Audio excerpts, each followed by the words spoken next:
Welcome to Sanjay Godawat IIT and Medical Academy. Myself Satyen Singh and I am going to start chemical bonding and today's topic is hydrogen bonding. तो hydrogen bonding के बारे में हम पढ़ते हैं। Hydrogen bonding होती क्या है? तो हाइड्रोजन बॉन्डिंग जैसे आपको नाम से ही पता चल रहा है कि हाइड्रोजन बॉन्डिंग है, लेकिन सवाल ये आता है कि हाइड्रोजन बॉन्डिंग का मतलब क्या हुआ, यानी कि हाइड्रोजन बॉन्डिंग में क्या हाइड्रोजन सबके साथ बॉन्ड बना सकता है?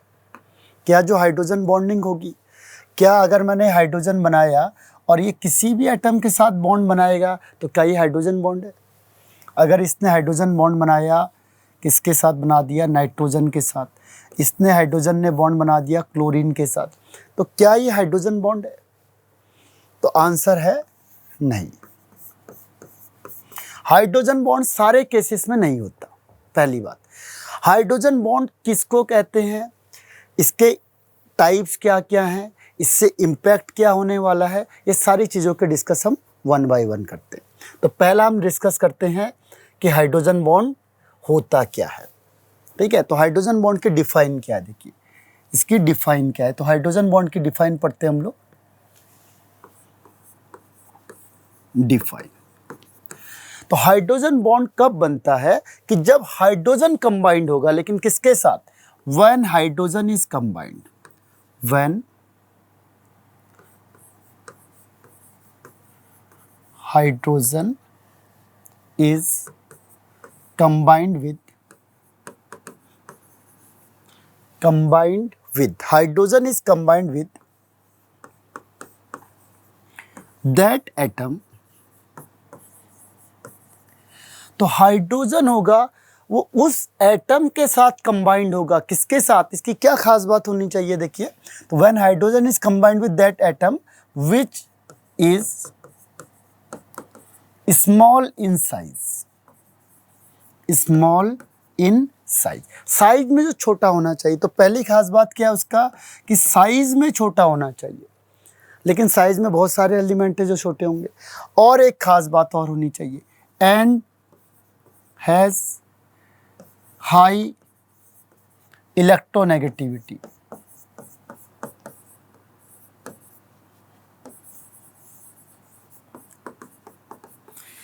यानी कि जिसकी इलेक्ट्रोनेगेटिविटी बहुत ज़्यादा होनी चाहिए। और क्या होना चाहिए? स्मॉल इन साइज, साइज में छोटा होना चाहिए।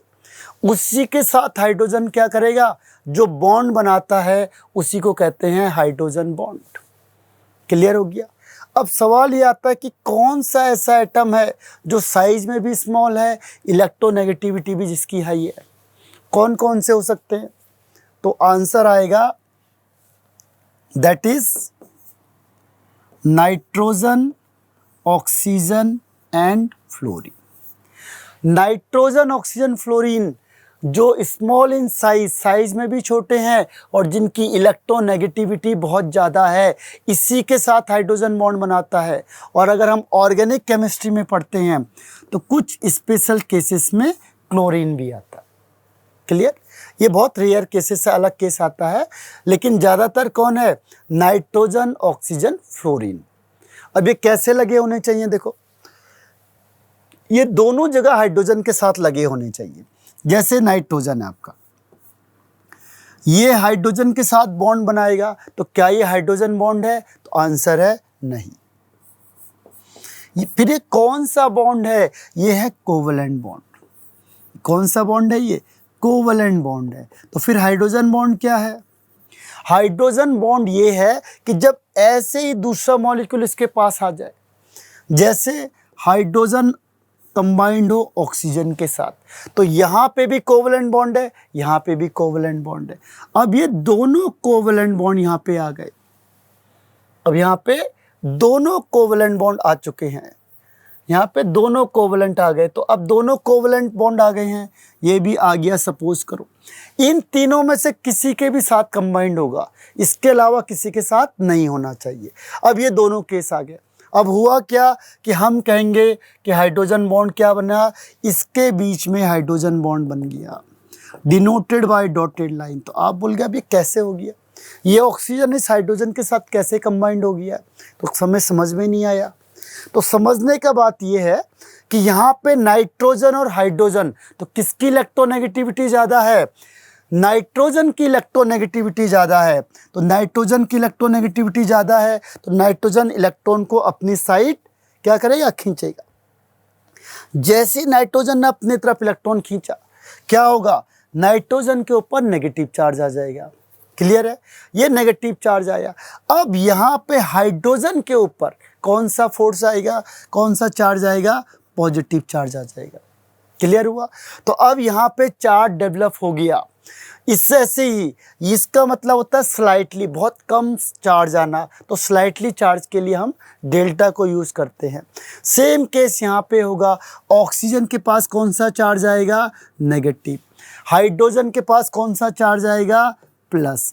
तो अब हाइड्रोजन और ऑक्सीजन के बीच में एक फोर्स काम करेगा, एक फोर्स काम करता है, इसे बोलते हैं हाइड्रोजन बॉन्डिंग। तो इस बॉन्ड का नाम क्या है? इस बॉन्ड का नाम है हाइड्रोजन बॉन्डिंग। तो इस बॉन्ड को हम कहते हैं हाइड्रोजन बॉन्डिंग। तो क्लियर होगा मेरे ख्याल से। हाइड्रोजन बॉन्ड के लिए कंडीशन क्या होनी चाहिए?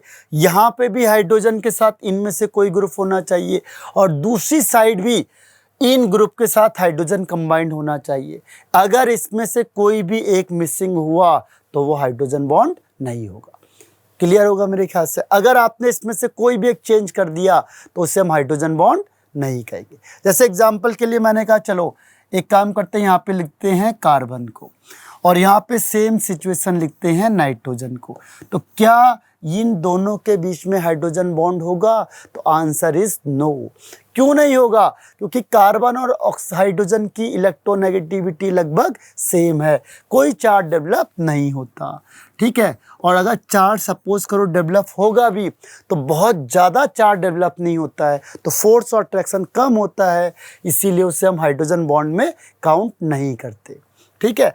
तो पहली बार क्लियर है कि हाइड्रोजन किससे कंबाइंड होगा? उस एटम से कंबाइंड होना चाहिए जिसका साइज स्मॉल होगा, जिसकी इलेक्ट्रोनेगेटिविटी हाई होगी, और ये केवल 3 होंगे, nitrogen, oxygen and fluorine. Clear?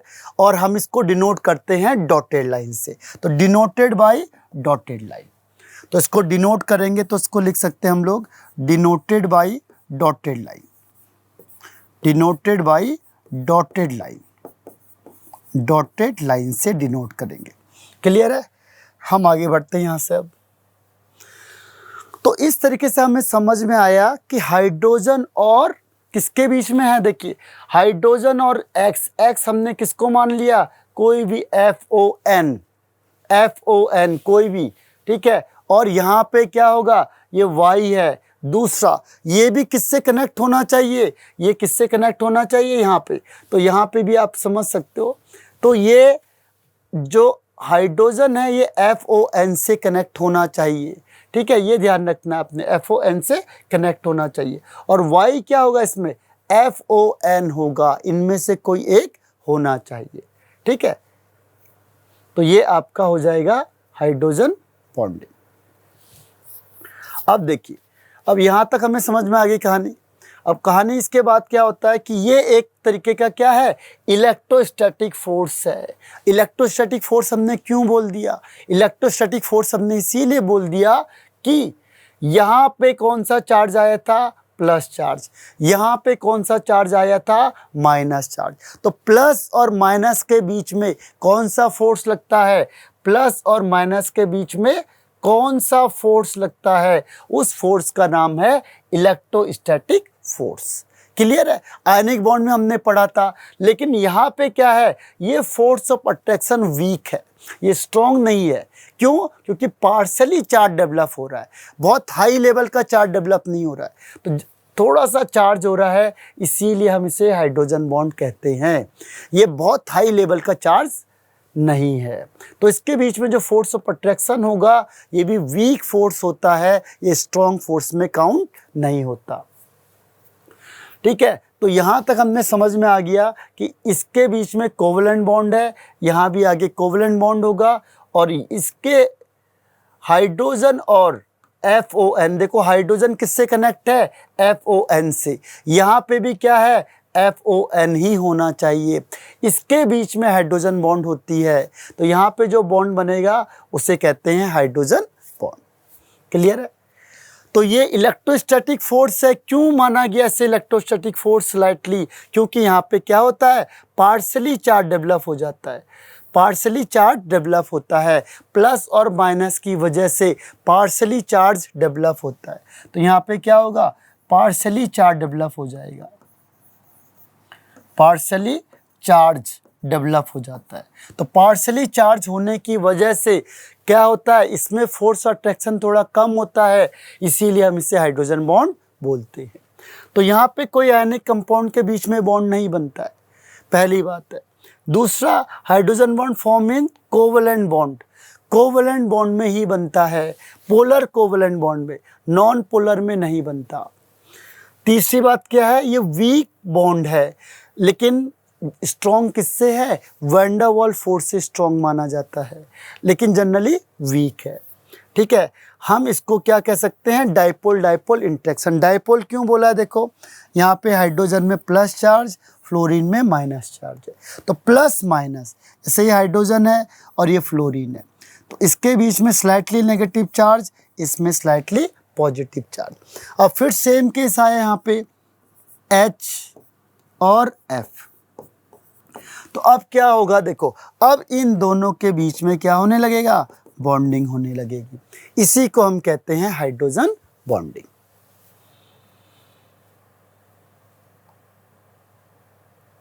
अब आता है इसके मेन पॉइंट्स। मेन पॉइंट्स में क्या क्या हम इसको दिखा सकते हैं। पहला हमने कहा था इसमें कि जिसकी इलेक्ट्रोनेगेटिविटी हाई होनी चाहिए, जिसका साइज स्मॉल होना चाहिए, ये FON होते हैं। तो साइज का ऑर्डर क्या है, नाइट्रोजन का साइज ज़्यादा होता है, फिर ऑक्सीजन का साइज होता है, फ्लोरीन का साइज सबसे कम होता है। और इसका उल्टा कर देंगे, इलेक्ट्रोनेगेटिविटी किसकी ज़्यादा है, तो फ्लोरीन की है, फिर ऑक्सीजन की है, फिर नाइट्रोजन की। क्लियर होगा? तो अब अगर मैं यहाँ से आपको क्वेश्चन पूछता हूँ कि कौन सा स्ट्रॉन्ग हाइड्रोजन बॉन्ड बनाएगा, अगर मैंने कहा strength of hydrogen bonding, strength of hydrogen bonding, hydrogen bonding में स्ट्रेंथ किसकी ज़्यादा है, किसकी कम है।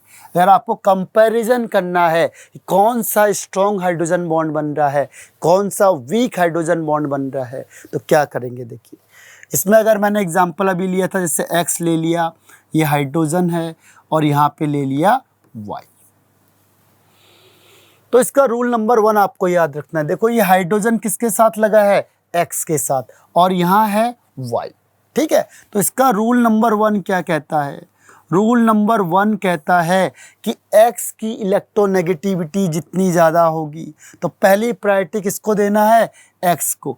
तो पहली प्रायोरिटी किसको देनी है, प्रायोरिटी देनी है X को, X को प्रायोरिटी देनी है। X की इलेक्ट्रोनेगेटिविटी जितनी ज़्यादा, X की इलेक्ट्रोनेगेटिविटी जितनी ज़्यादा होगी, उतना स्ट्रॉन्ग हाइड्रोजन बॉन्ड बनेगा, उतना स्ट्रॉन्ग हाइड्रोजन बॉन्ड होगा। तो पहली प्रायोरिटी हमें देनी है X को। और सबसे ज़्यादा इलेक्ट्रोनेगेटिव कौन है, फ्लोरीन, यानी फ्लोरीन सबसे पहले देखा जाएगा, फिर ऑक्सीजन और फिर नाइट्रोजन। तो रूल नंबर 1 ये हो गया। तो पहली प्रायोरिटी हम किसको देंगे, X को। फिर हम किसको देंगे, तो X का मतलब जितना इलेक्ट्रोनेगेटिविटी ज़्यादा होगी X की, इसकी इलेक्ट्रोनेगेटिविटी, उतना हाइड्रोजन बॉन्ड स्ट्रॉन्ग बनेगा। तो F सबसे ज़्यादा स्ट्रॉन्ग बॉन्ड बनाएगा, फिर ऑक्सीजन और फिर नाइट्रोजन। जो इलेक्ट्रोनेगेटिविटी होती है वो F की सबसे ज़्यादा है। अब रूल नंबर 2, अगर हमने देखा कि X सेम हो गया, तो फिर हम लगाएंगे रूल नंबर 2 को। पहले रूल नंबर 1 से हिसाब किताब हो जाएगा। अगर रूल नंबर 1 सेम हुआ, यानी कि X है जो, दोनों में सेम एटम है, अगर X सेम है तो फिर हम क्या देखेंगे, तब हम सेकंड प्रायोरिटी देंगे Y को। तब हम सेकंड प्रायोरिटी किसको देते हैं, Y को। अब Y के बेस पे क्या देखेंगे, Y इसकी इलेक्ट्रोनेगेटिविटी जितनी कम होगी, Y की इलेक्ट्रोनेगेटिविटी जितनी कम होगी, उतना क्या होगा, स्ट्रॉन्ग हाइड्रोजन बॉन्ड होगा, उतना स्ट्रॉन्ग हाइड्रोजन बॉन्ड होगा। तो हाइड्रोजन बॉन्ड स्ट्रॉन्ग कब बनेगा, जितना Y की इलेक्ट्रोनेगेटिविटी कम होगी और X की इलेक्ट्रोनेगेटिविटी जितनी ज़्यादा होगी, उतना स्ट्रॉन्ग बॉन्ड बनेगा। तो एक एग्जाम्पल करके देखते हैं। देखो, एक एग्जाम्पल करके देखते हैं इसमें। जैसे मैंने आपसे पूछा पहला क्वेश्चन, पहला मैंने बोला यहाँ पे ले लिया नाइट्रोजन H और ये बन गया F। सेकंड है नाइट्रोजन H, यहाँ पे बन गया O और यहाँ पे हो गया नाइट्रोजन H और यहाँ पे बन गया N। आपको बोला गया कि बताओ इनमें से 1, 2 और 3 इसमें स्ट्रॉन्ग हाइड्रोजन बॉन्ड किसका है, बॉन्ड हाइड्रोजन बॉन्डिंग किसकी ज़्यादा स्ट्रॉन्ग है। तो कैसे आंसर दोगे, हाइड्रोजन बॉन्डिंग का ऑर्डर बताना है, स्ट्रेंथ का ऑर्डर कितना होगा। तो आपने क्या देखा, पहले रूल नंबर 1, रूल नंबर 1 क्या कहता है कि यहाँ पे जो एलिमेंट है जो H के साथ लगा हुआ है उसकी इलेक्ट्रोनेगेटिविटी ज़्यादा होनी चाहिए। लेकिन रूल नंबर 1 को ये फॉलो नहीं कर रहा है।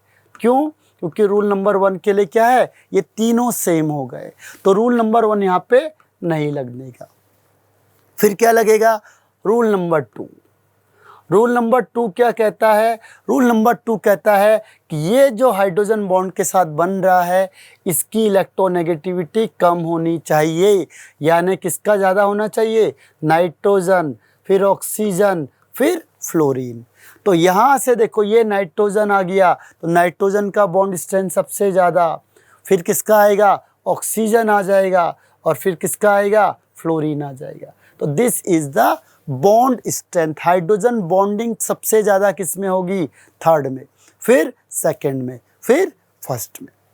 अब एक और क्वेश्चन देते हैं आपको। देखो सेकंड क्वेश्चन फिर देते हैं आपको, यहाँ से चेक करते हैं कि आप कर पाते हो कि नहीं कर पाते हो। सेकंड क्वेश्चन यहाँ पे लिख दिया मैंने FH, सेकंड लिख दिया यहाँ पे ऑक्सीजन H,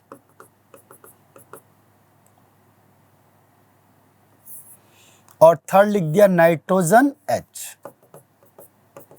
ये दे दिया। यहां कुछ भी लिख दो आप, NFS कुछ भी लिख दो, ठीक है। तो हम क्या करेंगे, सबसे पहले चेक क्या करते हैं, रूल नंबर 1। रूल नंबर 1 क्या कहता है कि नाइट्रोजन के साथ क्या होना चाहिए, इसमें नाइट्रोजन के साथ, तो रूल नंबर 1 हाइड्रोजन के साथ कौन होना चाहिए, जिसकी इलेक्ट्रोनेगेटिविटी ज़्यादा है। तो इन तीनों में से सबसे ज़्यादा इलेक्ट्रोनेगेटिव कौन है, तो रूल नंबर 1 क्या है, हाइड्रोजन के साथ वो एलिमेंट होना चाहिए जिसकी इलेक्ट्रोनेगेटिविटी सबसे ज़्यादा है। पहला रूल हम यहीं से डिसाइड करेंगे। यहाँ पे कुछ भी ग्रुप लगा दो, इससे कोई मतलब नहीं, पहली प्रायोरिटी हमें यहाँ से देखनी है। तो सबसे ज़्यादा इलेक्ट्रोनेगेटिव कौन है, F, तो इसलिए बॉन्ड स्ट्रेंथ किसका ज़्यादा होगा, फर्स्ट का। इसको लिख दो फर्स्ट, इसको लिख दिया सेकंड, इसको लिख दिया थर्ड। तो फर्स्ट का सबसे ज़्यादा होगा, क्यों, क्योंकि ये इलेक्ट्रोनेगेटिविटी इलेक्ट्रॉन को खींच रहा है, इसीलिए। फिर किसका नंबर आएगा, फिर आएगा सेकंड का। क्यों, क्योंकि F के बाद कौन कम इलेक्ट्रोनेगेटिव है, ऑक्सीजन। सबसे कम कौन है, नाइट्रोजन, तो नाइट्रोजन को लिखते हैं हम लोग थर्ड। तो ये हो गया आपका इलेक्ट्रोनेगेटिविटी के बेस पे बॉन्ड स्ट्रेंथ को कैसे निकालना है। तो बॉन्ड स्ट्रेंथ, कौन सी बॉन्ड स्ट्रेंथ देख रहे हैं हम लोग, ये वाली बॉन्ड स्ट्रेंथ देख रहे हैं। ये हाइड्रोजन बॉन्ड है, ये वाला नहीं देखना है, ये कोवलेंट बॉन्ड है, इसको नहीं देखना है, ये कोवलेंट बॉन्ड है। हम किसको देख रहे हैं, इसके बीच में जो फोर्स है, ये है आपका हाइड्रोजन बॉन्ड। तो हम इस वाले बॉन्ड को देख रहे हैं, इस बॉन्ड को नहीं देख रहे। तो क्लियर होगा, रूल नंबर 1 पहले देखना है, फर्स्ट प्रायोरिटी यहीं से डिसाइड हो जाएगा। अगर यहाँ पे सेम हुआ तब आपने सेकंड प्रायोरिटी को देखना है। अगर आपने पहले प्रायोरिटी में डिसाइड कर लिया, यहाँ देखने की ज़रूरत नहीं है। अब क्वेश्चन आता है कि ऐसा क्यों हुआ, रीज़न क्या है इसका, इसका रीज़न क्या है यहाँ पे। तो रीज़न देखते हैं। देखो हुआ क्या कि पहली प्रायोरिटी इसको क्यों दी गई, जितना ज़्यादा इलेक्ट्रोनेगेटिव है उतना इलेक्ट्रॉन को अपनी साइड खींचेगा, तो जितना इलेक्ट्रॉन को अपनी साइड खींचेगा उतना यहाँ पे नेगेटिव चार्ज आएगा, उतना यहाँ पे प्लस चार्ज आ जाएगा, उतना इलेक्ट्रॉन डेफिशिएंट बन जाएगा। अब ये जितना इलेक्ट्रॉन डेफिशिएंट बनेगा प्लस चार्ज उतना क्या करेगा, माइनस वाले पे अटैक करता है, तो इसके बीच में फोर्स अट्रैक्शन ज़्यादा हो जाता है, ये तुरंत अटैक करेगा। लेकिन अब किस पे करेगा, ये प्लस है, इलेक्ट्रॉन डेफिशिएंट है, तो जो कम कंजूस होगा यानी जो इलेक्ट्रॉन को जल्दी डोनेट करेगा उस पे जल्दी अटैक करेगा, क्योंकि ये डेफिशिएंट है, ये भी डेफिशिएंट होगा, ये भी डेफिशिएंट होगा, तो क्या होगा, वीक बॉन्ड बन जाएगा। इसीलिए ये प्लस वाला किस पे करना चाहेगा, जो इलेक्ट्रॉन जल्दी देगा। जल्दी कौन देगा यहाँ से, नाइट्रोजन, ठीक है, जल्दी कौन देगा यहाँ से, नाइट्रोजन। तो नाइट्रोजन की वजह से क्या होगा, यहाँ पे कौन सा ग्रुप होना चाहिए, लेस इलेक्ट्रोनेगेटिव, तो वो इलेक्ट्रॉन इसको जल्दी देगा, तो फोर्स अट्रैक्शन ज़्यादा होगा। तो जितना तेजी से खींचेगा, जितना तेजी से ये इलेक्ट्रॉन को अपनी तरफ खींचेगा उतना यहाँ पे प्लस चार्ज ज़्यादा डेवलप होगा, उतनी तेजी से ये इसको अपनी तरफ खींचेगा। अब क्या होगा, अगर सपोज करो आपने यहाँ पे क्या बना दिया, आपने यहाँ पे बना दिया फ्लोरीन को, आपने लिख दिया यहाँ पे फ्लोरीन, तो फ्लोरीन क्या कर रहा है, ये भी इलेक्ट्रॉन खींच रहा है और ये भी इलेक्ट्रॉन डेफिशिएंट है, तो इन दोनों के बीच में अच्छी बॉन्डिंग नहीं हो पाएगी। क्यों, ये भी इलेक्ट्रॉन डेफिशिएंट है और ये इलेक्ट्रॉन को अपनी साइड खींच रहा है, तो दोनों, ये इधर खींच रहा है और ये डेफिशिएंट है, तो इसके बीच में अच्छी बॉन्डिंग नहीं हो सकती, तो वो बॉन्ड वीक हो जाएगा, ठीक है। और अगर इसकी जगह पे मैंने क्या ले लिया, इसकी जगह पे मैंने ले लिया नाइट्रोजन को, तो नाइट्रोजन क्या करेगा, नाइट्रोजन इलेक्ट्रॉन को डोनेट करेगा, क्योंकि नाइट्रोजन कैसा है, लेस इलेक्ट्रोनेगेटिव है, तो इलेक्ट्रॉन रिच माना जाएगा औरों के कंपैरिजन में, तो इलेक्ट्रॉन जल्दी डोनेट करेगा, तो स्ट्रॉन्ग बॉन्ड बनता है। इसीलिए इसमें रूल नंबर 1 पहले देखा जाता है, जितना इलेक्ट्रॉन को ये अपनी तरफ खींचेगा उतना प्लस चार्ज ज़्यादा डेवलप होगा, इलेक्ट्रॉन डेफिशिएंट ज़्यादा होगा, तो उतनी तेज़ी से दूसरे पे अटैक करेगा। इसीलिए रूल नंबर 1 देखा गया। अगर ये सेम हो गया तो रूल नंबर 2 कब आता है, 2 तब आएगा कि जब ये इलेक्ट्रॉन डेफिशिएंट हुआ तो किस पे अटैक करेगा, जो इलेक्ट्रॉन रिच होगा। तो नाइट्रोजन, ऑक्सीजन और फ्लोरीन में से कौन रिच है ज़्यादा, नाइट्रोजन है, जिसकी इलेक्ट्रॉन देने की टेंडेंसी ज़्यादा है, इसीलिए उसके साथ स्ट्रॉन्ग बॉन्ड बनाएगा। क्लियर होगा मेरे ख्याल से। अब आता है कि हाइड्रोजन बॉन्ड कितने टाइप के होते हैं, टाइप ऑफ हाइड्रोजन बॉन्ड। ये होते हैं 2 टाइप के, इंटरमॉलिक्यूलर और इंट्रामॉलिक्यूलर। तो इंटरमॉलिक्यूलर किसे कहते हैं, इंट्रामॉलिक्यूलर किसे कहते हैं। तो इंटरमॉलिक्यूल का मतलब होता है जब एक मॉलिक्यूल, 2 मॉलिक्यूल, इन दोनों मॉलिक्यूल के बीच में हाइड्रोजन बॉन्ड होती है, तो उसे कहते हैं इंटरमॉलिक्यूलर। इंट्रा किसे कहेंगे, देखो इंट्रा दिखा देता हूँ, एक ही मॉलिक्यूल के बीच में हाइड्रोजन बॉन्ड होगा। जैसे ये लिखा है OH और ये लिख दिया F। अब देखो O के साथ H है, कंडीशन याद रखनी इसमें, ये हाइड्रोजन किसके साथ अटैच होना चाहिए, O के साथ, O, F या N। ऐसा नहीं आपने कहीं भी हाइड्रोजन बॉन्ड को लगा दिया, ऐसा नहीं करना है। O के साथ ही H अटैच होना चाहिए और यहाँ पे फ्लोरीन होना चाहिए, तो इसके बीच में हाइड्रोजन बॉन्ड बनेगा। तो जब एक ही मॉलिक्यूल के बीच में बन रहा है इसे कहते हैं इंट्रामॉलिक्यूलर। इंटरमॉलिक्यूलर किसे कहेंगे, इंटरमॉलिक्यूलर कहेंगे कि जब हाइड्रोजन बॉन्ड किसके बीच में लगेगा, 2 मॉलिक्यूल के बीच में लगता है, जैसे HF और HF। तो अब क्या होगा, देखो H के साथ F लगा हुआ है तो प्लस चार्ज माइनस चार्ज, ये माइनस चार्ज प्लस चार्ज। तो अब इन दोनों के बीच में हाइड्रोजन बॉन्ड हो गया, तो ये बॉन्ड अलग है, ये कंपाउंड अलग है, ये कंपाउंड अलग है, इन दोनों के बीच में हाइड्रोजन बॉन्ड होगा, उसे कहते हैं intermolecular. Hydrogen bond exist between molecule, अलग अलग मॉलिक्यूल के बीच में बॉन्डिंग हो रही है, उसे कहते हैं इंटरमॉलिक्यूलर। इसके भी 2 टाइप हैं, होमो मतलब जब दोनों मॉलिक्यूल सेम है, जैसे देखो ये दोनों मॉलिक्यूल सेम है, इसे कहेंगे होमो मॉलिक्यूलर। और हेट्रो का मतलब दो अलग अलग हैं, जैसे सपोज यही ले लिया हमने, ठीक है, हमने क्या ले लिया, एक ले लिया वाटर ले लिया HOH, तो यहाँ पे प्लस, ये माइनस, यहाँ प्लस। दूसरा हमने क्या ले लिया, एल्कोहल ले लिया, तो एल्कोहल में क्या होता है HOC2H5। तो देखो एक मॉलिक्यूल अलग है, दूसरा मॉलिक्यूल अलग है, तो जब दो अलग अलग मॉलिक्यूल के बीच में हाइड्रोजन बॉन्ड होगा तो इसे बोला जाएगा hetero inter molecular hydrogen bonding. और जब सेम मॉलिक्यूल के बीच में हाइड्रोजन बॉन्ड होगा तो उसे कहते हैं होमो इंटर मॉलिक्यूलर हाइड्रोजन बॉन्डिंग। और जब एक ही मॉलिक्यूल के अंदर हाइड्रोजन बॉन्ड हो रहा है उसे कहते हैं intra molecular hydrogen bond. Intra within the molecule और inter between the molecule. Between means अलग अलग, और विद इन द मॉलिक्यूल मतलब एक ही मॉलिक्यूल के बीच में हो रहा है। क्लियर? अब देखिए, तो इंटर मॉलिक्यूलर क्या लिखा है कि जो hydrogen bond formation between two और मोर मॉलिक्यूल्स, आइदर सेम, या तो सेम होने चाहिए या डिफरेंट होने चाहिए, उसे कहते हैं इंटर मॉलिक्यूलर हाइड्रोजन बॉन्ड। इसके दो टाइप हैं, एक है होमो एंड एक है हेट्रो। होमो मीन्स क्या होता है, hydrogen bond between same compound.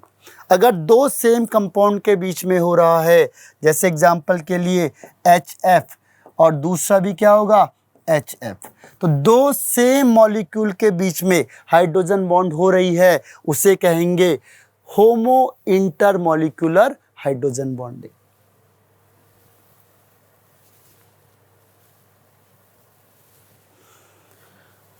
और दूसरा क्या है इसमें, hetero inter molecular hydrogen bonding. Hetero means different, होमो मीन्स सेम। तो जब अलग अलग मॉलिक्यूल के बीच में, डिफरेंट मॉलिक्यूल के बीच में हाइड्रोजन बॉन्ड हो रहा है उसे कहेंगे hetero inter molecular hydrogen bonding. Hetero means देखिए, एक एल्कोहल हो गया और एक क्या हो गया, वाटर। कंडीशन को फॉलो करना है। कंडीशन क्या है, देखो हाइड्रोजन किसके साथ अटैच है, ऑक्सीजन के साथ, तब जाके ये हाइड्रोजन बॉन्ड बना रहा है। ये ऑक्सीजन के साथ लग गया, फिर यहाँ पे आगे बढ़ गया, क्यों, ये वाला हाइड्रोजन किसके साथ कनेक्ट है, ऑक्सीजन के साथ, तभी ये क्या करेगा, हाइड्रोजन बॉन्ड बनाता है।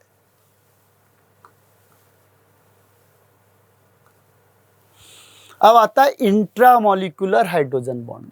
तो इंट्रा मतलब क्या होता है, विद इन मॉलिक्यूल। देखिए एक ही मॉलिक्यूल है, ये वाला स्ट्रक्चर देखते हैं, आपको ये बना के भी मैं आपको बताता हूँ, इंट्रा मॉलिक्यूलर में आपको दिखाता हूँ इसे करके। तो इंट्रा मॉलिक्यूल का एग्जांपल क्या है कि hydrogen bond intra molecular hydrogen bonding. तो इंट्रा मॉलिक्यूलर का मतलब होता है कि जब एक ही मॉलिक्यूल के बीच में हाइड्रोजन बॉन्ड होता है। एक ही मॉलिक्यूल कैसे, देखो आपने एक बनाया, बेंजीन बना दी, अब इसमें यहाँ पे मैंने लगा दिया OH, एल्कोहल लगा दिया, और यहाँ पे लगा दिया मैंने nitro group NO double bond O। अब आपने क्या देखा, हाइड्रोजन है और ऑक्सीजन है, तो यहाँ पे क्या हो सकता है, हाइड्रोजन बॉन्डिंग हो सकती है। तो यहाँ पे हम क्या देखेंगे कि देखो ये कंडीशन फुलफिल कर रहा है, हाइड्रोजन किससे कनेक्ट है, ऑक्सीजन से। अगर ये ऑक्सीजन नाइट्रोजन या फ्लोरीन से कनेक्ट नहीं है तो हाइड्रोजन बॉन्ड नहीं बनेगा। ऐसा नहीं आपने कहीं पे भी देखा हाइड्रोजन, सारी जगह पे हाइड्रोजन बॉन्ड लगा दिया, ऐसा नहीं करना है आपको।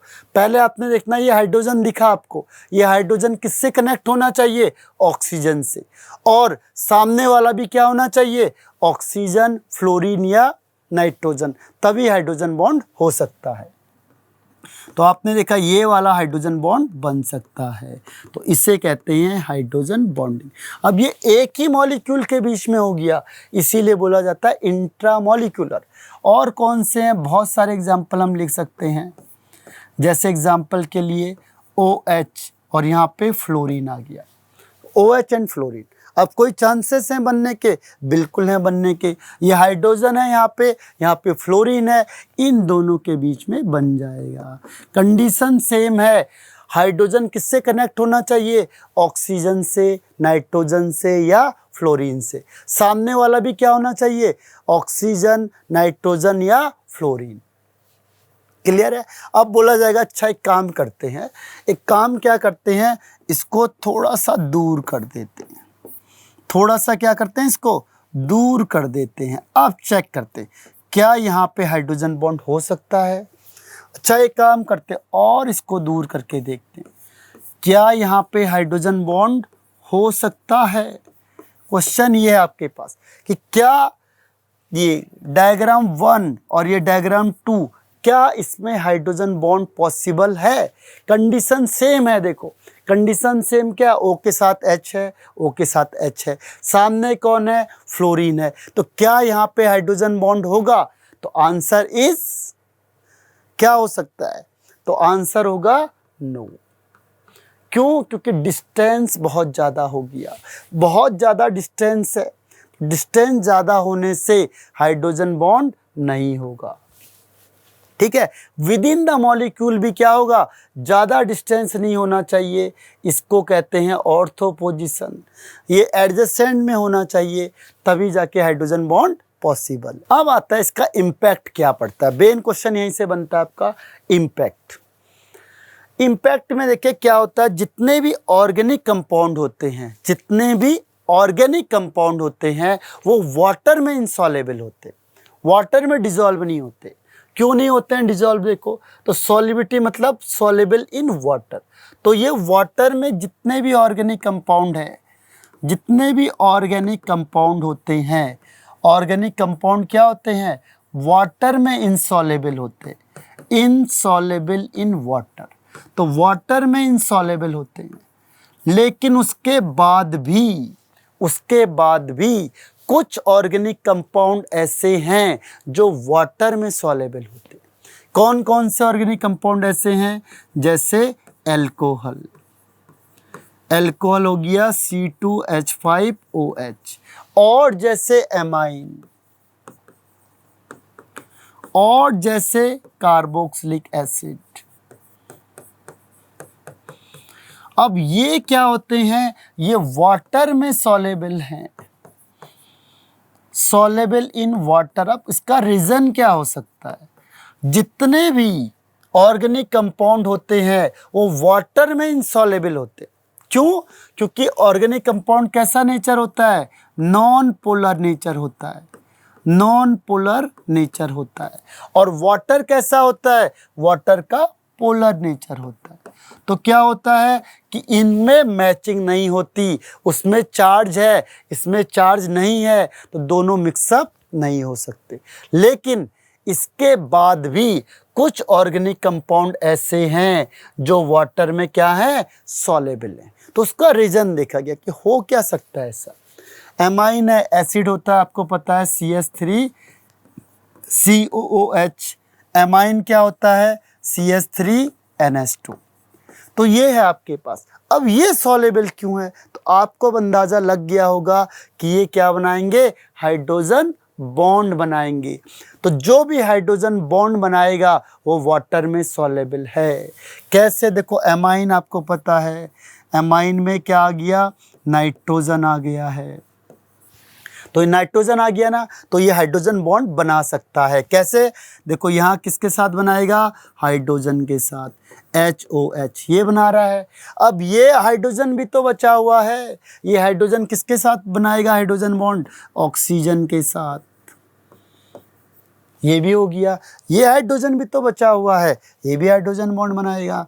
तो यहाँ से आपको समझ में आ गया, यहाँ से आपको समझ में आ गया होगा कि देखो ये वाटर मॉलिक्यूल के साथ कनेक्ट हो गया, इसीलिए वाटर में सॉल्युबल है। सेम केस किसके साथ है? एल्कोहल के साथ। एल्कोहल में क्या होता है? OH और C2H5। अब देखो इसमें OH आ गया, तो OH में आपने समझ गए कि यहाँ पे हाइड्रोजन बॉन्ड हो सकता है। कैसे होगा? देखो ये ऑक्सीजन के साथ लगेगा, hydrogen oxygen, oxygen hydrogen oxygen, condition क्या थी, हाइड्रोजन के साथ ऑक्सीजन होना चाहिए, यहाँ पे कंडीशन फॉलो कर रहा है, हाइड्रोजन बॉन्ड बनाएगा, वाटर में सॉल्युबल हो जाएगा। फिर दोबारा से करेंगे OHC2H5, तो ये भी हो गया। सेम केस कैसा है, एसिड का। एसिड का स्ट्रक्चर कैसे बनता है, देखो CH3C डबल बॉन्ड OH। अब आपको दिख गया कि O के साथ क्या है, ये H है, तो यहाँ पे भी हाइड्रोजन बॉन्ड हो सकती है। तो ये हाइड्रोजन बॉन्ड की वजह से वाटर में सॉल्युबल है। क्लियर है। तो सॉल्युबिलिटी का फैक्टर कहाँ से आएगा, पूरी ऑर्गेनिक केमिस्ट्री में अगर हम करते हैं तो ये रीजन आपको देना पड़ेगा। तो यही है। इसके अलावा भी देखो ये वाटर में सॉल्युबल हो गया। इसके अलावा भी बहुत सारे कंपाउंड है जहाँ पे O होगा, N होगा H के साथ, जैसे ग्लूकोज, फ्रक्टोज वगैरह में, तो ये भी वाटर में सॉल्युबल होंगे।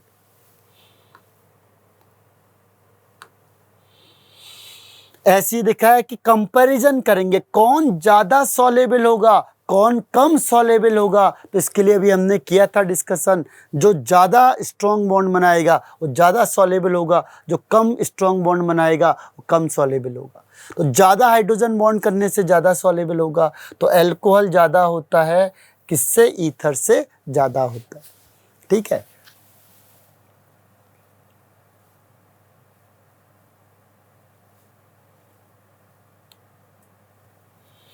तो पहला हमने क्या देखा था, पहले हमने देखा था क्या चीज, पहले हमने क्या देखा था, पहले हमने देखा था कि वाटर में सॉल्युबल कौन हो रहा है। लेकिन वो किसकी बात हो रही थी, वो बात हो रही थी इंटरमॉलिक्यूलर की। किसकी बात हो रही है, इंटरमॉलिक्यूलर की बात हो रही थी।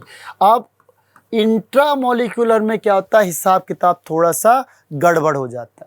इंटर में तो ठीक है, देखो इंटर में एक अलग है, यहाँ हाइड्रोजन बॉन्ड बनाएगा, दूसरे के साथ डिजॉल्व हो जाएगा, ठीक है। लेकिन इंट्रा में थोड़ा सा क्या होता है, गड़बड़ हो जाता है। अब इंट्रा में कैसे होता है गड़बड़, देखिए इंट्रा में गड़बड़ कैसे होता है कि इंट्रा में सॉल्युबिलिटी कम हो जाती है। अभी हम कह रहे थे कि हाइड्रोजन बॉन्ड से ज़्यादा हो जाएगा, ज़्यादा हो जाएगा, अब हम कह रहे कम होगा। कंडीशन बेस्ड है। अगर इंट्रामॉलिक्यूलर है तो वहाँ पे किसकी वजह से, चिलेट की वजह से क्या होता है, सॉल्युबिलिटी डिक्रीज हो जाती है। इंट्रा में डिक्रीज हो जाएगा। तो अब आप कहोगे कैसे डिक्रीज होगा, ज़रा इसको बताना, हमें एक्सप्लेन करना है इसे। तो एक्सप्लेन करते हैं, देखो एक्सप्लेन करते हैं इसको। जैसे मैंने यहाँ पे कंपाउंड लिखा, यहाँ पे लिख दिया, ऐसे कोई कंपाउंड बना दिया, ठीक है। अब हाइड्रोजन बॉन्ड कौन कर रहा था, हाइड्रोजन बॉन्ड किसकी वजह से हो रही थी, इस हाइड्रोजन की वजह से। और यहाँ पे मैंने क्या लगा दिया, यहाँ पे कोई दूसरा ग्रुप लगा दिया, यहाँ पे क्या कर दिया, दूसरा ग्रुप लगा दिया। चलो ये लगा दिया NO डबल बॉन्ड O, ये सिंगल बॉन्ड दिखा दे। अब क्या होगा, अब ये नाइट्रोजन यहाँ से इस ऑक्सीजन के साथ कंबाइंड हो गया। हाइड्रोजन बॉन्ड कौन बना रहा था, इसकी वजह से हाइड्रोजन बॉन्ड हो रहा था। अब इसको किसने ट्रैप कर दिया, इस ऑक्सीजन ने इसको ट्रैप कर दिया। यहाँ पे हाइड्रोजन बॉन्ड बन गया, यहाँ पे हाइड्रोजन बॉन्ड बन गया। तो इसकी वजह से क्या होता है कि अब इंट्रामॉलिक्यूलर में, इंट्रामॉलिक्यूलर हाइड्रोजन बॉन्डिंग में, इंट्रामॉलिक्यूलर हाइड्रोजन बॉन्डिंग में सॉल्युबिलिटी डिक्रीज हो जाती है, कम हो जाती है। क्या होगी, डिक्रीज हो जाएगी। डिक्रीज क्यों हुई, क्योंकि हाइड्रोजन यहाँ से कंबाइंड हो गया। अब हाइड्रोजन दो बॉन्ड नहीं बना सकता है, क्यों, एक ही चार्ज है इसके पास, तो एक से ही कंबाइंड होगा, दो से कंबाइंड नहीं हो सकता। तो अगर यहाँ पे वाटर मॉलिक्यूल आता भी है तो ये इसके साथ हाइड्रोजन बॉन्ड नहीं बना सकता। क्यों, क्योंकि पहले ही हाइड्रोजन बॉन्ड बना चुका है। लेकिन इसीलिए इंट्रा में ये केस नहीं लगेगा, केवल किसके लिए लगेगा, इंटर के लिए लगेगा, इंट्रा के लिए नहीं लगने का। क्लियर है।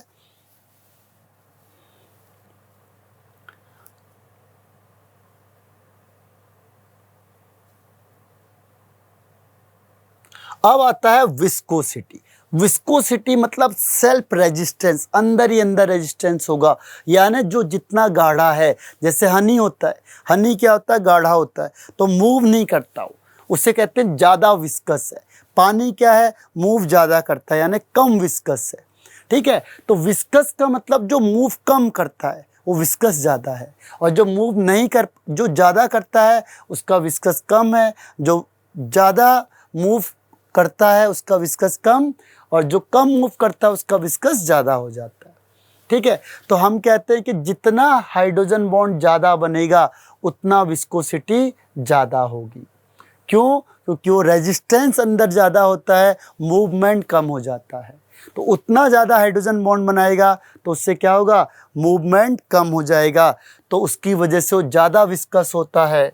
कैसे, इसको करके देखते हैं। देखिए, जैसे आपने लिया एल्कोहल, तो एल्कोहल ये है आपके पास, एल्कोहल ये है आपके पास। अब ये दूसरा एल्कोहल आएगा तो दूसरा एल्कोहल क्या करेगा, इसके साथ भी हाइड्रोजन बॉन्ड बना रहा है। ठीक है, इसके साथ भी हाइड्रोजन बॉन्ड बना रहा है, इसके साथ भी हाइड्रोजन बॉन्ड बन रहा है, इसके साथ भी हाइड्रोजन बॉन्ड बन रहा है। ठीक है, तो यहाँ पे दो लोग के साथ बन रहा है। अब ऐसे अगर आपने दो ग्रुप ले लिए इसके, तो CH2 और CH2, ये OH, और यहाँ पे भी O और H। तो अब क्या होगा, इसके साथ भी हाइड्रोजन बॉन्ड होगा, इसके साथ भी होगा, इसके साथ भी होगा, इसके साथ भी हो जाएगा। तो हाइड्रोजन बॉन्ड ज़्यादा हो गए ना, तो क्या करेंगे, आपस में ही कंबाइंड हो जाते हैं। आपस में कंबाइंड होंगे तो मूव नहीं कर पाएंगे ज़्यादा, मूवमेंट कम हो जाएगी, इसकी वजह से विस्कस ज़्यादा हो जाता है। तो ज़्यादा क्यों हुआ, क्योंकि यहाँ पे भी हाइड्रोजन बॉन्ड बना रहा है, यहाँ पे भी हाइड्रोजन बॉन्ड बना रहा है, यहाँ पे भी हाइड्रोजन बॉन्ड बना रहा है, यहाँ पे भी हाइड्रोजन बॉन्ड बना रहा है। 4 लोगों के साथ हाइड्रोजन बॉन्ड बन रहा है। यहाँ पे कितने लोगों के साथ था, 2 लोगों के साथ। अगर यहाँ पे और हाइड्रोजन बॉन्ड बन रहा है, जैसे CH2OH, CHOH, CH2OH, अब ये सारे हाइड्रोजन बॉन्ड बनाएंगे। अब ये क्या करेंगे, सारे हाइड्रोजन बॉन्ड बनाएंगे, ये भी हाइड्रोजन बॉन्ड बना रहा है, ये भी हाइड्रोजन बॉन्ड बनाएगा, तो सारे के सारे क्या करेंगे, हाइड्रोजन बॉन्ड बना रहे हैं। तो अब 6 लोग हाइड्रोजन बॉन्ड बना रहे हैं, तो और ज़्यादा विस्कस हो जाएगा। तो जितना हाइड्रोजन बॉन्ड ज़्यादा उतना क्या होगा, फोर्स कंबाइंड ज़्यादा होंगे तो मूवमेंट कम हो जाएगा, तो विस्कोसिटी कम हो जाती है। तो इसीलिए जितना हाइड्रोजन बॉन्ड ज़्यादा होगा उतना विस्कोसिटी ज़्यादा हो जाएगी। अब हम यहाँ कैसे डिसाइड करेंगे, देखो, तो यहाँ पे आपको दिख रहा है कि ये वाटर क्या करेगा, ज़्यादा लोगों से कंबाइंड होता है तो ज़्यादा विस्कस होगा, फिर एल्कोहल है, फिर ईथर है, कम हो जाएगा, एल्कोहल ज़्यादा, वाटर सबसे ज़्यादा। वाटर कितने लोगों के साथ हाइड्रोजन बॉन्ड बनाता जाएगा, यहाँ भी हाइड्रोजन बॉन्ड बना रहा है, इसको 2 हाइड्रोजन बॉन्ड बना रहा है। ठीक है, ऑक्सीजन जनरली 2 हाइड्रोजन बॉन्ड बनाता है, ठीक है, हाइड्रोजन 1 बनाता है। ठीक है, यहाँ पे भी आपको ध्यान रखना है। यहाँ पे जब हमने इसको डिस्कस किया था तो यहाँ पे जब आप ऑक्सीजन के साथ बना रहे हो तो ऑक्सीजन में डबल डबल बनेगा, क्योंकि ऑक्सीजन के चार्ज 2 होते हैं ना, तो आप इसको डबल बना सकते हो, ये डबल डबल। ठीक है, तो सारे ऑक्सीजन में 2-2 चार्ज आता है, तो 2 जगह से हाइड्रोजन बॉन्ड कर सकता है। तो यहाँ से भी हाइड्रोजन बॉन्ड करेगा, इधर से भी हाइड्रोजन बॉन्ड करेगा, तो इसलिए इसके चांसेस बहुत ज़्यादा हो जाते हैं। ठीक है, क्योंकि ऑक्सीजन में कितना चार्ज होता है, 2 चार्ज होता है, 2 माइनस का चार्ज, तो 2 जगह से हाइड्रोजन बॉन्ड बना सकता है। हाइड्रोजन में 1 ही चार्ज होता है तो 1 से ही हाइड्रोजन बॉन्ड बना सकता है।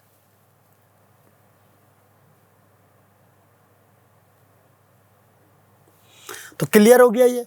अब आता है सरफेस टेंशन। सरफेस टेंशन किस में होता है, लिक्विड में। लिक्विड में आप देखोगे कि जब आप टॉप में देखोगे लिक्विड में तो सरफेस टेंशन ज़्यादा होता है। ठीक है, सरफेस टेंशन ज़्यादा क्यों होता है, बिकॉज ऑफ हाइड्रोजन बॉन्डिंग। जितना हाइड्रोजन बॉन्ड ज़्यादा होगा उतना सरफेस टेंशन भी ज़्यादा होगा, उतना ज़्यादा होगा जितना क्या होगा, हाइड्रोजन बॉन्ड ज़्यादा है, सरफेस टेंशन उतना ज़्यादा होगा। अब मेन क्वेश्चन आता है आपका बॉइलिंग पॉइंट का। बॉइलिंग पॉइंट किसकी वजह से होता है, बॉइलिंग एंड मेल्टिंग पॉइंट। तो बॉइलिंग एंड मेल्टिंग पॉइंट देखो, वाटर का ज़्यादा होता है, एल्कोहल का होता है, ईथर का। यानी जितनी ज़्यादा हाइड्रोजन बॉन्ड होगा, ये किसकी बात कर रहे हैं जनरली, ऑर्गेनिक कंपाउंड की बात कर रहे हैं। तो जितना ज़्यादा या जितना स्ट्रॉन्ग हाइड्रोजन बॉन्ड होगा उतना मेल्टिंग या बॉइलिंग पॉइंट भी बढ़ता जाएगा, उतना ज़्यादा होगा। क्यों? फोर्स ऑफ अट्रैक्शन ज़्यादा हो गया ना, तो उसको तोड़ने के लिए हमें ज़्यादा एनर्जी चाहिए। जितना फोर्स ऑफ अट्रैक्शन ज़्यादा होगा उतना क्या होगा, ज़्यादा एनर्जी देनी पड़ेगी तोड़ने के लिए। इसीलिए मेल्टिंग और बॉइलिंग पॉइंट क्या होता है, ज़्यादा हो जाता है।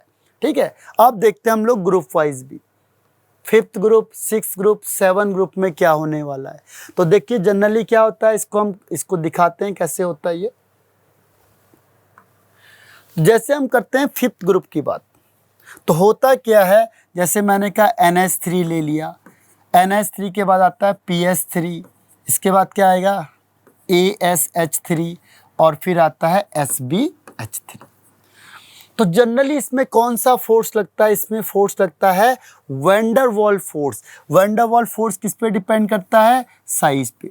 यहाँ पे कौन सा होता है, मॉलिक्यूल, और मॉलिक्यूल पे कौन सा फोर्स लगता है, वैंडरवाल फोर्स। और वैंडरवाल फोर्स किस पे डिपेंड करता है, साइज पे। कहता है जितना साइज ज़्यादा उतना फोर्स ऑफ अट्रैक्शन ज़्यादा, उतना मेल्टिंग पॉइंट या बॉइलिंग पॉइंट ज़्यादा हो जाता है, उतना ज़्यादा हो जाएगा। तो सबसे ज़्यादा साइज किसका होता है, Sb का, फिर AS का, फिर PH का, इसका सबसे कम साइज होता है। तो ऐसा होना चाहिए था, टॉप टू बॉटम इंक्रीज होता है। लेकिन हुआ क्या कि ये एक्सेप्शनली यहाँ से जंप करके आगे पहुँच गया, यानी इसका ऑर्डर कैसा बन गया, PH3, फिर ASH3, फिर NH3 और लास्ट में SbH3।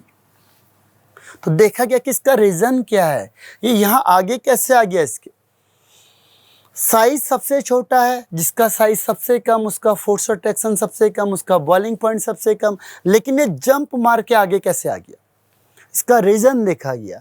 तो रीज़न क्या देखा गया कि अमोनिया में क्या होता है, हाइड्रोजन बॉन्डिंग होती है, और हाइड्रोजन बॉन्डिंग की वजह से इसका बॉइलिंग पॉइंट क्या हो गया, हाई हो गया। तो बिकॉज ऑफ हाइड्रोजन बॉन्ड किस में होता है, अमोनिया में, इसीलिए बॉइलिंग पॉइंट ज़्यादा हो गया। ऐसी सेम केस आते हैं हम दूसरे के साथ भी, ऐसी सेम केस किस में देखते हैं, देखो ऐसी सेम केस देखते हैं ये 16 ग्रुप में। 16 ग्रुप में क्या होना चाहिए था, सबसे ज़्यादा कौन होना चाहिए था, Te, फिर Sc, फिर S, लास्ट में O होना चाहिए था। ये था ना आपका ओल्ड स्टाइल से टेपो, इसमें हाइड्रोजन लगा देंगे। तो आप देखो टॉप टू बॉटम क्या कर रहा है, बॉइलिंग पॉइंट इंक्रीज हो रहा है, तो टॉप टू बॉटम बढ़ रहा है, तो टॉप टू बॉटम बढ़ना चाहिए था। लेकिन वाटर क्या करता है, जंप मार के सबसे पहले पहुंच जाता है, होना चाहिए था लास्ट, पहुंच गया फर्स्ट। तो रीजन क्या देखा गया, because of hydrogen bonding. Hydrogen bonding की वजह से इसका बॉइलिंग पॉइंट टॉप में आ गया। सेम केस कौन सा है, 17 ग्रुप का। 17 ग्रुप में देखो HF, ये सबसे लास्ट होना चाहिए था। I का साइज सबसे ज़्यादा है, फिर Br का है, फिर Cl का है, फिर F का है। तो होना क्या चाहिए था इसका, किसका साइज ज़्यादा, तो जिसका साइज ज़्यादा उसका बॉइलिंग पॉइंट ज़्यादा होना ये चाहिए था। लेकिन हुआ क्या, इसने जंप मार के आगे पहुंच गया। ये जंप मार के कहाँ पहुंच गया, लास्ट से नंबर 1 पे पहुंच गया। रीजन क्या देखा गया, hydrogen bonding, due to hydrogen bonding. Hydrogen bonding की वजह से जंप करके आगे आ गया। जिसको लास्ट होना चाहिए था वो नंबर 1 पे आ गया, किसकी वजह से, हाइड्रोजन बॉन्डिंग की वजह से। अदरवाइज मॉलिक्यूल में किस पे डिपेंड करता है, साइज पे। जिसका साइज ज़्यादा उसका वैंडरवाल फोर्स ज़्यादा, तो फोर्स अट्रैक्शन ज़्यादा, तो बॉइलिंग पॉइंट भी ज़्यादा। तो कुल मिला के हमने क्या देखा, sudden increase in boiling point, किसका, NH3, H2O, HF का, इसका एकदम से चेंज हो गया। रीजन क्या देखा गया, हाइड्रोजन बॉन्डिंग।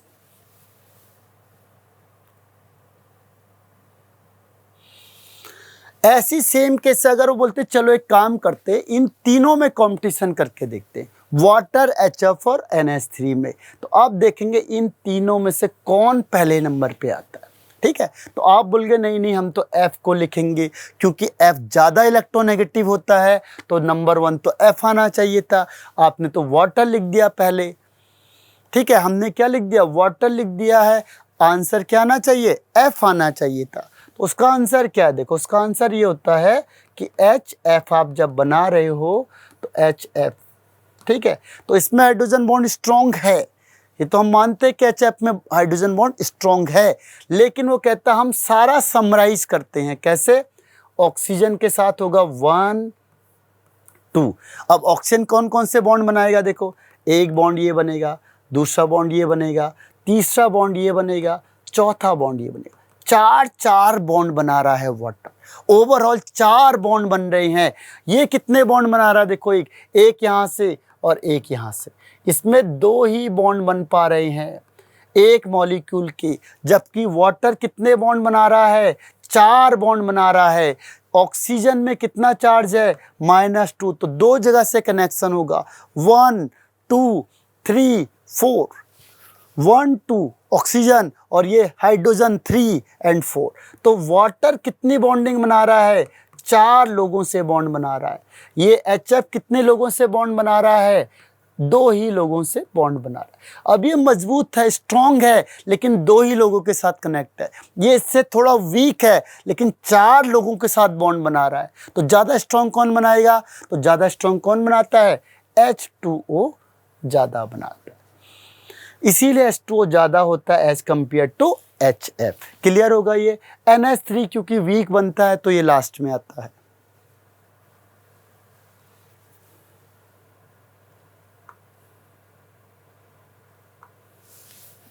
अब आता है मॉलिक्यूलर वेट। देखिए मॉलिक्यूलर वेट में क्या होता है, जितने भी एसिड हैं, जितने भी एसिड आप ले लो, ऑर्गेनिक एसिड, कौन से एसिड, ऑर्गेनिक एसिड कौन कौन से होते हैं, जितने भी ऑर्गेनिक एसिड को आप लेते हो, कार्बोक्सिलिक एसिड को, जैसे HCOOH, CH3, CH2, COOH, ऐसे आप कोई भी एसिड को ले लो, अगर आपने उसे किस में रखा है, बेंजीन में रखा है, उसे किस में रखा है, बेंजीन में, यानी नॉन पोलर सॉल्वेंट में। इसमें एक चीज इंडिकेट करनी है, नॉन पोलर सॉल्वेंट में। अब नॉन पोलर सॉल्वेंट में कौन हो सकते हैं, जैसे बेंजीन हो गया, और कौन सा हो सकता है, CCl4 हो गया, CH2। नॉन पोलर में अगर हम इसको डिसॉल्व करते हैं तो ये डाइमर बना लेता है बिकॉज ऑफ हाइड्रोजन बॉन्डिंग। इसमें हाइड्रोजन बॉन्ड होता है, देखे कैसे होता है, एक बार करके देखते हैं, इसको देखते हैं। देखो CH3, C double bond O, OH। Clear है। अब दूसरा मॉलिक्यूल भी उठा के देखते हैं, देखो C डबल बॉन्ड O, यहाँ पे OH, यहाँ पे CH3। अब यहाँ पे देखो हाइड्रोजन बॉन्ड के चांसेस बन रहे कि नहीं बन रहे, बन रहे कि नहीं बन रहे। देखो यहाँ पे O और ये H आ गया। H कौन सा H है, H है जो O के साथ लगा है, यानी हाँ हाइड्रोजन बॉन्ड बना सकता है। आपको चेक करना है कि ये हाइड्रोजन किसके साथ अटैच है, ये हाइड्रोजन किसके साथ अटैच है, तो ये हाइड्रोजन बॉन्ड के साथ अटैच हो गया। एक मॉलिक्यूल ये, एक मॉलिक्यूल ये, हाइड्रोजन बॉन्ड के साथ कनेक्ट हो गए, तो 2 मॉलिक्यूल आपस में कनेक्ट हो गए, तो उसे कहते हैं डाइमर। डाई मीन्स होता है 2 एंड मर मीन्स होता है पार्ट, यानी 2 पार्ट आपस में कनेक्ट हो गए, तो 2 मॉलिक्यूल आपस में कनेक्ट हो गए। इसका एटॉमिक वेट 60, इसका एटॉमिक वेट 60, दोनों को मिला देंगे, इसका एटॉमिक वेट 120। तो इसका एटॉमिक वेट 120 हो गया, होना कितना चाहिए था 60, हो कितना गया 120। रीजन क्या देखा गया, हाइड्रोजन बॉन्डिंग की वजह से। हाइड्रोजन बॉन्डिंग की वजह से 2 कनेक्ट हो गए और क्या बन गया, डबल हो गया, तो इसको बोलते हैं डाइमर। तो इसका मॉलिक्यूलर फॉर्मूला डबल हो जाता है, या मॉलिक्यूलर वेट क्या होता है, डबल हो जाता है। क्लियर होगा। कोई भी ऑर्गेनिक कंपाउंड, तो आप कहोगे अच्छा से हम क्या करते हैं, वाटर में डालते हैं, तो क्या होगा, देखो, अगर आपने बोला कि इसको वाटर में डालेंगे तो क्या होगा, तो जैसे ही मैंने इसको वाटर में डाला, वाटर का नेचर कैसा होता है, वाटर का नेचर होता है पोलर नेचर, H+OH-। तो यहाँ पे एसिड का काम करता है, यानी ये H को निकाल देगा, तो यहाँ पे ये H को डोनेट कर देता है, तो ये बनता है CH3COO- एक्वस का और H+ एक्वस का। तो यहाँ पे ये डाइमर नहीं बनाने का, इसीलिए कंडीशन को देखना है कि वो नॉन पोलर के साथ होना चाहिए, पोलर के साथ नहीं। पोलर में तो टूट जाएगा ये, हाइड्रोजन बॉन्ड नहीं बनने का। क्यों? क्योंकि ये ब्रेक डाउन होगा। किसका नेचर है? पोलर। तो यहाँ पे भी कौन सा चार्ज है? माइनस और प्लस। तो प्लस प्लस आपस में कनेक्ट होते हैं, प्लस माइनस, तो यहाँ से H को रिलीज करेगा, क्योंकि एसिड की टेंडेंसी क्या होती है? टू रिलीज H+ आयन, जो H+ आयन को रिलीज करता है। इसीलिए इसको ध्यान रखना, सॉल्वेंट क्या होना चाहिए? Non polar. पोलर में यूज करेंगे तो डाइमर नहीं बनने का।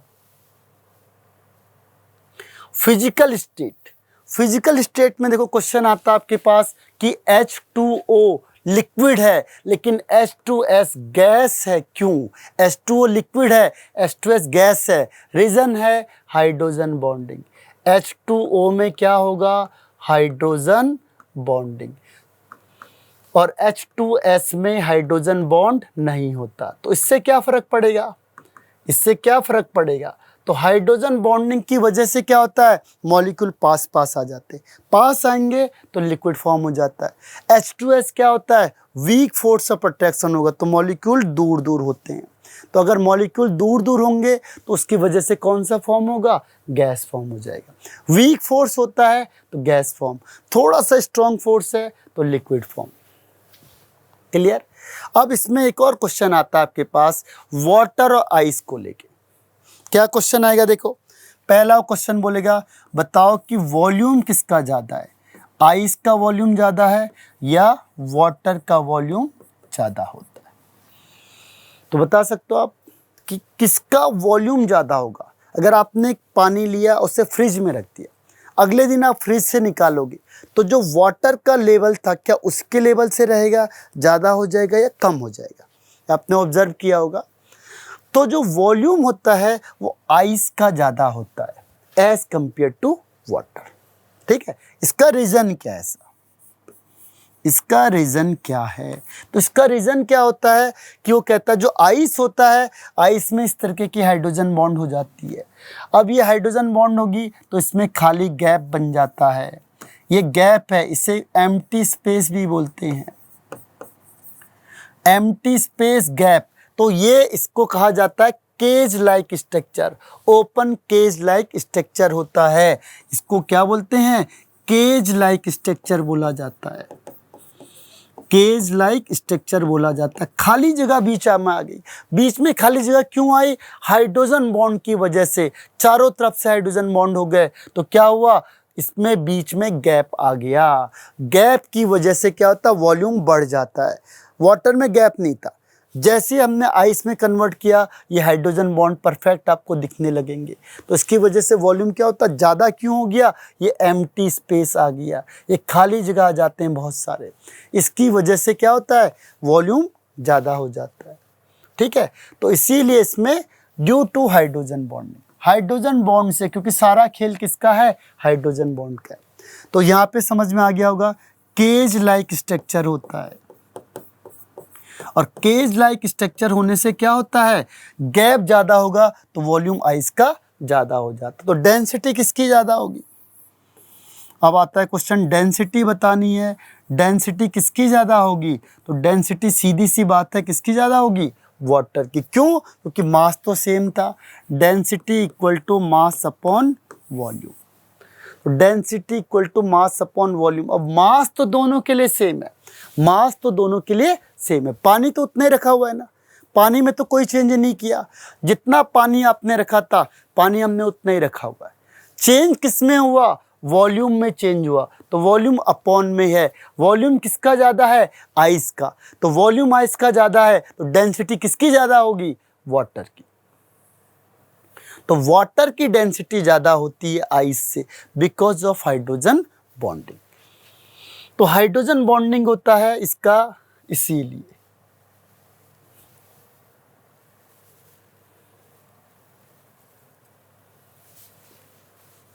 एक और आता है एसिडिक कैरेक्टर, एसिडिक स्ट्रेंथ। हमने बोला कौन ज़्यादा एसिडिक है, कैसे पता चलेगा? ऑर्गेनिक कंपाउंड की बात कर लेते हैं हम लोग। एसिडिक स्ट्रेंथ ज़्यादा है तो एसिड का मतलब समझना पड़ेगा ना पहले, एसिड होता क्या है, तभी तो हमें स्ट्रेंथ पता चलेगी। एसिड किसको बोलते हैं? जो H+ को क्या करता है? रिलीज करता है। H+ को क्या करेगा? रिलीज करेगा। अब स्ट्रॉन्ग एसिड कौन होगा? जो जल्दी रिलीज करेगा। वीक एसिड कौन होगा? जो देर में रिलीज करेगा। ठीक है, यानी कि स्ट्रेंथ का पता कैसे चलेगा? उसके नेचर से, कौन जल्दी H को निकाल रहा है, कौन देर में निकाल रहा है। अब हमें पता कैसे चलेगा कि कौन जल्दी निकाल सकता है? ठीक है, हमें आइडिया कैसे आएगा कि ये जल्दी H को निकालेगा या देर में H को निकालेगा? चलो एक एग्जांपल से देखते हैं। आपका एक एग्जांपल देखते हैं आपके पास, उससे आप खुद आइडिया लगाओ। जैसे ये एसिड है तो एसिड की टेंडेंसी क्या है? H को निकालने की। दूसरा एक और एसिड ले लेते हैं हम लोग, ये ले लेंगे एसिड, और इसमें हमने क्या किया? इसमें हमने क्या कर दिया? OH भी लगा दिया। इसे कहते हैं सैलिसिलिक एसिड। ये दो एसिड बन गए। अब मैंने बोला कंपैरिजन करो कि ये ज़्यादा स्ट्रॉन्ग एसिड है कि ये ज़्यादा स्ट्रॉन्ग एसिड है। अब आपने थोड़ा सा दिमाग लगाया। आपने क्या किया? थोड़ा सा दिमाग लगाया। आपने बोला हमने हाइड्रोजन बॉन्ड पढ़ा हुआ है तो क्या पता हाइड्रोजन बॉन्ड इससे हेल्प करे। ठीक है, तो यहाँ पे तो हाइड्रोजन बॉन्ड नहीं बनने का, क्यों? क्योंकि इसके अलावा कुछ और ग्रुप है ही नहीं। तो यहाँ पे क्या हाइड्रोजन बॉन्ड हो सकता है? बिल्कुल हो सकता है। तो आपने बोला अगर यहाँ से एक काम करते हैं, इस H को निकाल दें तो क्या होगा? जैसे ही हमने इस H को निकाला, जैसे ही हमने इस H को निकाला तो निकालने से इसमें कौन सा चार्ज आ गया? प्योर नेगेटिव चार्ज आ गया। अभी तक कैसा था? न्यूट्रल स्टेट में था। अब कैसा आया? नेगेटिव चार्ज आया। तो हाइड्रोजन कहता वाह मज़ा आ गया। हाइड्रोजन क्या कहता है? मज़ा आ गया। क्यों? क्योंकि अब फोर्स ऑफ अट्रैक्शन ज़्यादा होगा, अब ज़्यादा होगा, अब ज़्यादा स्ट्रॉन्ग बॉन्ड बनेगा। पहले क्या बन रहा था?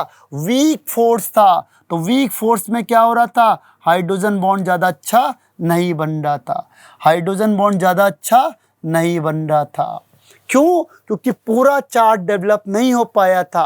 हाइड्रोजन भी इस चार्ज को खींच रहा है, इसको भी खींच रहा है। यहाँ पे क्या हुआ? प्योर नेगेटिव चार्ज आ गया। इस हाइड्रोजन को खुश हो गया कि अब यहाँ पे स्ट्रॉन्ग बॉन्ड बन रहा है। इस हाइड्रोजन को क्या करो? बाहर फेंक दो, इसको यहाँ से बाहर फेंक दो। क्यों? क्योंकि अब ज़्यादा स्टेबल है। तो सारा खेल किसका है? स्टेबिलिटी का खेल है। यहाँ पे उतना स्ट्रॉन्ग हाइड्रोजन बॉन्ड नहीं बन रहा था, यहाँ पे स्ट्रॉन्ग हाइड्रोजन बॉन्ड बन रहा है। कब? जब इसने हाइड्रोजन को निकाल दिया। यानी कि स्ट्रॉन्ग एसिड कौन होगा? सेकंड हो जाएगा। यानी कि जब हाइड्रोजन बॉन्ड बन रहा है उस केस में स्ट्रॉन्ग हाइड्रोजन बॉन्ड बनने की वजह से ये ज़्यादा स्टेबल होगा, तो ये स्ट्रॉन्ग हाइड्रोजन बॉन्ड होगा। यानी जल्दी हाइड्रोजन को निकालना चाहेगा जिससे ज़्यादा स्टेबल हो जाएगा। तो यही केस आता है सेम यहाँ पे। तो होपफुली समझ में आ गया होगा आपको एसिडिक स्ट्रेंथ किसकी ज़्यादा है, किसकी कम है। क्लियर हो गया? ठीक है, अब आते हैं हम क्वेश्चन आंसर पे। क्वेश्चन क्या कहता है? Which of the following does not exhibit hydrogen bond in liquid phase. Hydrogen bond कौन सा नहीं बनाता? कंडीशन क्या थी? हाइड्रोजन किसके साथ कनेक्ट होना चाहिए था? ऑक्सीजन, फ्लोरीन या नाइट्रोजन। और सामने भी क्या होना चाहिए? Oxygen, fluorine, nitrogen. कौन सा फॉलो नहीं कर रहा है? HCl। Cl तो ज़रूरत ही नहीं है। वाटर के पास O है, इसके पास N है। फिनॉल का मतलब होता है रिंग, और उसके सामने क्या लग जाएगा? OH। तो ये कंडीशन है। कौन सा नहीं बनाएगा? HCl। सेकंड क्वेश्चन है, देखो स्ट्रॉन्ग कौन बना रहा है? स्ट्रॉन्ग, स्ट्रॉन्ग के लिए कंडीशन क्या बोली थी आपको? एच एफ, एफ के साथ क्या लगा होना चाहिए? एफ लगा होना चाहिए, ठीक है। तो अब ये स्ट्रॉन्ग बॉन्ड क्यों बनाएगा? इसकी इलेक्ट्रोनेगेटिविटी सबसे ज़्यादा है, ठीक है। ये तो हाइड्रोजन बॉन्ड बनाएगा नहीं, ये भी बनाएगा नहीं, ये भी बनाएगा नहीं। क्यों? क्योंकि कंडीशन फॉलो नहीं कर रहे। यहाँ पे H के साथ C है, नहीं। H के साथ I है, नहीं। H के साथ P है, नहीं। क्या होने चाहिए? केवल H के साथ होना चाहिए FON, फोन होना चाहिए। ये फोन लेके घूमना चाहिए, तभी हाइड्रोजन बॉन्ड होगा। अगर फोन नहीं, हाइड्रोजन बॉन्ड नहीं। अभी हमने किया था, देखो एसिटिक एसिड, एसिटिक एसिड क्या होता है? CH3C double bond OOH। अब ये डाइमर बना रहा है, डाई मीन्स टू, बर मीन्स पार्ट। यहाँ पे दो पार्ट कनेक्ट हो जा रहे हैं। दो पार्ट किसकी वजह से कनेक्ट हो रहे हैं? हाइड्रोजन बॉन्डिंग की वजह से। तो due to hydrogen bonding, chapter भी हम वही पढ़ रहे हैं, तो हाइड्रोजन बॉन्डिंग ये आंसर होगा। क्वेश्चन नंबर नेक्स्ट है कि मैक्सिमम नंबर ऑफ मॉलिक्यूल्स कितने होंगे वाटर के साथ? तो अभी हमने किया था, देखो अभी हमने क्या लिखा था? OH और H। तो यहाँ से भी हाइड्रोजन बॉन्ड बनाएगा एक वाटर के साथ। एक वाटर मॉलिक्यूल ले लेंगे हम यहाँ पे, एक मॉलिक्यूल यहाँ पे ले लेंगे OH2, यहाँ पे एक हाइड्रोजन ले लेंगे HOH, और यहाँ पे भी एक हाइड्रोजन ले लेंगे, तो यहाँ पे क्या होगा? HOH। तो अब बताओ कितने मॉलिक्यूल के साथ कनेक्ट हो सकता है? 4 मॉलिक्यूल के साथ। एक और क्वेश्चन मैं आपसे पूछ लेता हूँ। क्वेश्चन क्या पूछता हूँ? देखो जैसे मैंने कहा H, यहाँ पे ले लिया F और ये ले लिया F। अब दोनों जगह आपको FF दिख रहे, इसको बोला X, इसको बोल दिया Y। तो बताओ कौन सा बॉन्ड स्ट्रॉन्ग होगा? ये वाला बॉन्ड कौन सा है? Covalent bond. ये वाला बॉन्ड कौन सा है? Hydrogen bond. तो बताओ इन दोनों में से स्ट्रॉन्ग बॉन्ड कौन सा होगा? तो ऑब्वियस बात है कि कोवलेंट बॉन्ड बहुत ज़्यादा स्ट्रॉन्ग होता है as compare to hydrogen bond. तो covalent bond is very stronger than hydrogen bond. तो कोवलेंट बॉन्ड बहुत ज़्यादा स्ट्रॉन्ग होता है as compare to hydrogen bonding. तो इसमें इसकी वैल्यू लगभग कितनी होती है? 200 किलो जूल पर मोल। इसकी वैल्यू कितनी होती है? लगभग 40, 42, 8 से 42 के बीच में कितनी भी हो सकती है, किलो जूल पर मोल। तो ये बहुत कम होता है एज कम्पेयर टू कोवलेंट। इसको ध्यान रखना है, हम ये वाली बॉन्ड को नहीं तोड़ रहे हैं, हम ये वाले बॉन्ड को तोड़ रहे हैं। तो हम इसकी बात कर रहे हैं, यहाँ पे इसकी बात नहीं कर रहे। इसको आपको ध्यान रखना पड़ेगा। तो फाइनली ये टॉपिक खत्म होता है। Thank you.